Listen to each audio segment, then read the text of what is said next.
Avec Hailey Noir, on pénétrait souvent dans la grotte du désespoir. Avec Spider Noir, on en trouve avec joie les portes du purgatoire.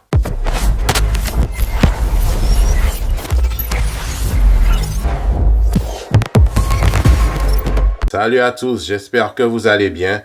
Durant longtemps, j'ai éprouvé une énorme lassitude des films de super-héros et je suis sûr que je ne suis pas le seul à l'avoir ressenti. Pour tout dire, quand il y avait une news sur je sais pas, Superman, Supergirl, Batman, j'étais plutôt en mode on s'en bat les couilles, on s'en bat les couilles, on s'en bat les couilles. Donc tout ceci était derrière moi et en regardant les critiques de mes confrères, ça me confortait dans ma pensée initiale. Puis est arrivé Spider Noir. Sur le coup, ça m'a laissé dubitatif et je comptais même en faire l'impasse. Mais 3 choses m'ont intrigué. Premièrement, j'admets que j'ai un faible pour Spider en tant que super-héros. J'aime beaucoup la trilogie de Sam Raimi et même le 3. Non, c'est... Oh! Oui, parfaitement. Et si vous n'êtes pas content...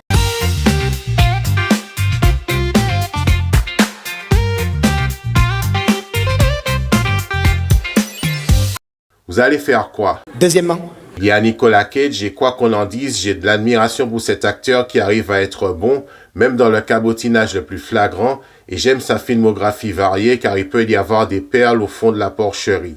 Petit Trèfle à Pig, excellent film que je vous conseille. Troisièmement, le choix entre le noir et blanc et la couleur. Intriguant. Il y a parfois des arguments frappants. Et quand ils sont tous réunis, ne serait-ce pas le moment de se plonger dans cette aventure? Mais l'aventure...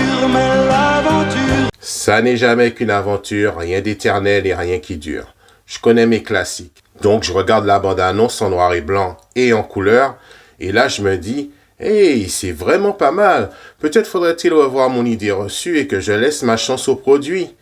Et ma foi, je ne regrette pas, car j'ai passé un bon moment et je vais partager cela avec vous par une petite critique de la série en faisant une review des 8 épisodes.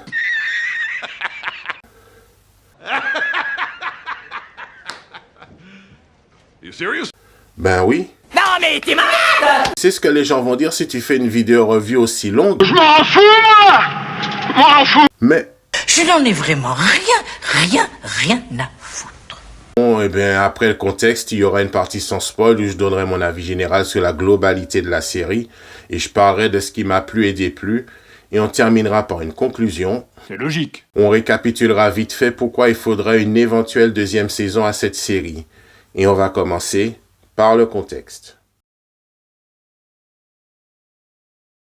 Spider Noir est une série réalisée par les showrunners Stephen Lightfull et Oren Usuel qui est distribuée par MGM Plus au State et chez Amazon Prime chez nous en France. Il se compose de 8 épisodes de 45 minutes et il y a une petite particularité inédite sur la plateforme, c'est qu'il y a 2 versions, une en noir et blanc et une autre en couleur. Cette série est basée sur le personnage de Spider Noir, une version alternative du héros de comics Spider-Man, à la différence qu'il sera interprété par Ben Reilly et non Peter Parker, Ben étant son clone dans les comics. La série a été tournée en 2024 à Los Angeles et le début de la production a commencé en février 2023. Le casting se compose entre autres de Nicolas Cage qui joue le rôle principal, accompagné par Lamorne Morris dans le rôle de Joe Robertson, journaliste et ami de Riley, de Lee Lun-jin dans le rôle de Kat Hardy, Karen Rodriguez dans le rôle de Karen Ruiz, la secrétaire de Ben, Jack Huston dans le rôle de l'homme sable.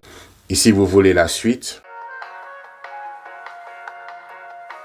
la série sortira chez nous le 27 mai 2026 et aura un succès, ma foi, très positif dans le monde entier. Alors, qu'est-ce que j'en ai pensé? Eh bien, nous allons voir ça avec la partie sans spoil. C'est parti. De quoi parle cette série? Dans un New York alternatif des années 30, on suit les pérégrinations de Ben Reilly, le seul super-héros de la ville qui a décidé de raccrocher suite à la mort de sa bien-aimée. Devenu un détective privé vieillissant, il subsiste tant bien que mal avec l'aide de sa secrétaire Janet Ruiz et s'occupe d'affaires mineures.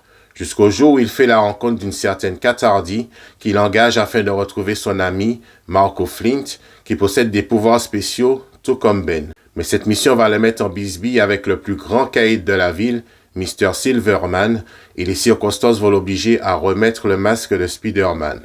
En résumé, voilà ce dont parle Spider Noir. Alors, qu'est-ce que j'en ai pensé? Eh ben, oui. Ah oui. C'est un grand oui. Cette série a énormément d'atouts et on peut commencer par l'image. Que ce soit en couleur mais encore plus flagrant en noir et blanc, l'image est exceptionnelle. Les couleurs sont assez vives et chaudes, ce qui peut contraster avec la colorimétrie habituelle pour un film lambda. Mais je préfère largement le noir et blanc sur le coup, car il y a une immersion qui se fait naturellement, qui est d'autant plus favorisée par la période historique qui nous est proposée. En parlant d'ambiance, elle est superbement retranscrite. Les voitures, les vendeurs de journaux à la criée, les bars, les costumes, tout y est. Un vrai régal pour les yeux. Et on a Nicolas Cage qui, à ma grande surprise, n'a pas cabotiner plus que ça. Il n'est pas dans la grandiloquence extrême dont il pouvait faire preuve dans certains de ses films. Il est assez sobre, tout en y apposant son côté un peu humoristique et sarcastique qui le différencie des autres Spider-Man, une espèce d'Humphrey Bogart des temps modernes. D'ailleurs, il admet s'en être beaucoup inspiré pour son jeu d'acteur. Dans cette série, il ne joue pas Peter Parker, mais Ben Reilly. J'ai lu aussi les comics une partie de ma vie, et surtout la très controversée saga des clones d'où est tiré le personnage de Ben. C'est le complet. Cette saga qui s'étire, mais d'une force. Ah. Je crois que je m'égare. Bref, la force de cette série réside aussi dans ses personnages secondaires et j'ai 2 gros coups de cœur. Le personnage de Janet Weiss, joué par Karen Rodriguez, est excellente. Son côté pragmatique, piquante quand il le faut, mais toujours loyal envers Ben, fait d'elle un très bon perso. Et que dire de Kat Hardy, jouée par Lee Jun-lee? Elle est... splendide! Elle reprend à merveille l'archétype de la femme fatale, magnifique, vénéneuse, voluptueuse, avec un côté manipulatrice qui est capable de jouer double jeu sans être soupçonnée et qui est prête à tout pour arriver à ses fins. Le soin apporté à ses costumes, son maquillage la rend irrésistible au regard de la jante masculine, un succulent cocktail qui vous enivre, mais qui vous laisse avec une gueule de bois assez épouvantable. Ben pourra en témoigner. Tout comme l'homme sable, le fameux Marco Flint, interprété par Jack Huston, qui est mieux travaillé, je trouve, que les 2 autres super-vilains, Tombstone et Megawatt, qui passent plus au second plan. Et que dire de Silverman, joué par Brendan Gleeson, qui joue le rôle du mafieux omnipotent capable du pire, tout en se versant un verre de whisky première classe.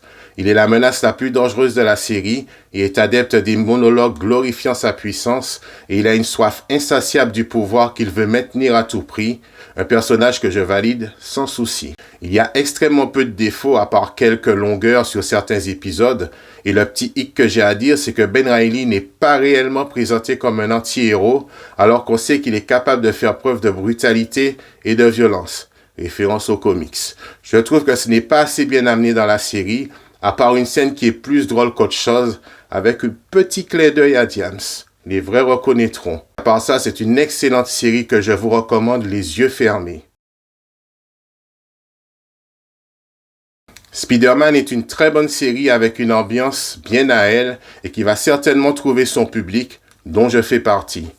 Si je devais vous donner un petit conseil, visionnez-le en noir et blanc, car ayant vu les 2 premiers épisodes en couleur, que j'ai trouvé vraiment cool, j'étais quand même plus attiré par la version noir et blanc, que je trouve beaucoup plus immersif pour entrer dans le récit. Même s'il y a quelques soucis de rythme, ce n'est rien en comparaison des qualités qu'il possède, et franchement je suis hypé pour une 2e saison, au même titre que Dexter Résurrection.